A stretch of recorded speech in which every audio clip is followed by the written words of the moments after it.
नमस्कार दोस्तों, मैं सभी registered research analyst Gaurav Sharma आज आप लोगों के साथ में एक अंडर वैल्यूड स्टॉक को ढूंढ के लेकर आया हूं और इसकी प्राइस स्टोरी मैं आप लोगों के साथ में बताने की कोशिश करूंगा। तो दोस्तों, बिना किसी बाय सेल के रिकमेंडेशन समझे आप इस स्टॉक को स्टडी करके चलेंगे और अगर आप एडवाइजरी पेजेस को हमारे विजिट करते हो तो जगह जगह पर आपको इनसे रिलेटेड रिकमेंडेशंस आपको देखने को मिल जाएंगी और ऐसी और भी रिकमेंडेशंस आपको शेयर की गई होंगी। तो आप देख सकते हैं।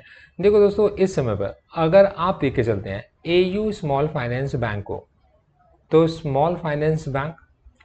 स्मॉल फाइनेंस बैंक अपने 4 साल के मूविंग एवरेजेस के नीचे बड़े वॉल्यूम्स के साथ में कंसोलिडेट होता हुआ, रिकवर होता हुआ, इसी पॉइंट के अकॉर्डिंग ट्रेड करता हुआ हमें दिखाई देता है, जो कि इंपॉर्टेंट साइकोलॉजिकल लेवल भी बनता है 500 का उस स्टॉक के लिए जो 800 के प्राइस के पास से करेक्ट होकर आया है।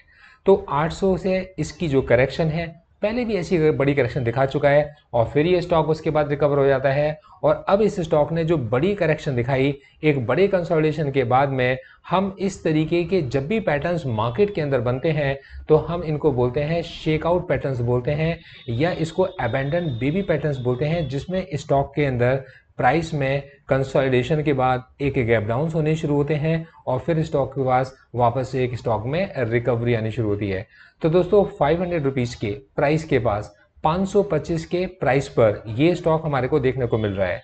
इस स्टॉक के अंदर 500 रुपीज को अगर हम लोग स्टॉप लॉस मानते हैं तो 500 रुपए के स्टॉप 500 रुपए के प्राइस पर, मतलब 500 के प्राइस बैंड पर इसके स्टॉप लॉस को कंसिडर करते हुए इस स्टॉक के लिए मेरा जो व्यू है वो बुलिश है। मेरी रिकमेंडेशन आपको नहीं है। रिकमेंडेशंस मैं हमेशा केवल मेरे रिकमेंडेशन पेज पर जाकर शेयर करता हूं, तो आप उसको विजिट कर सकते हैं। 500 का जो प्राइस है ये हमारे लिए एक स्टॉप लॉस का काम करके चल रहा है।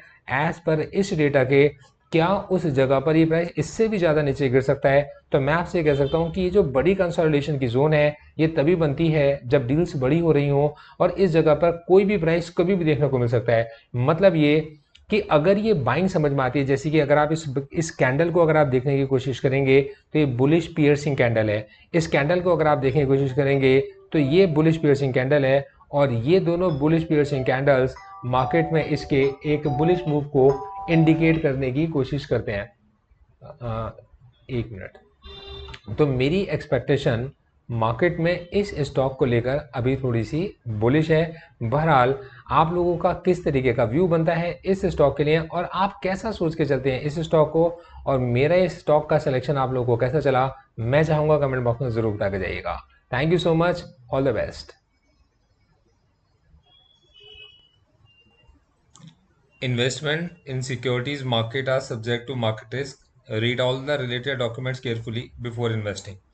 The securities quoted are for illustration only and are not recommendatory.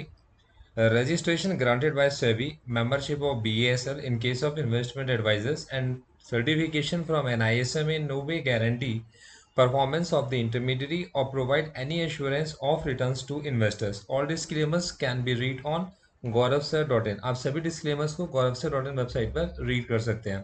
Thank you so much. आगे बढ़ते हैं।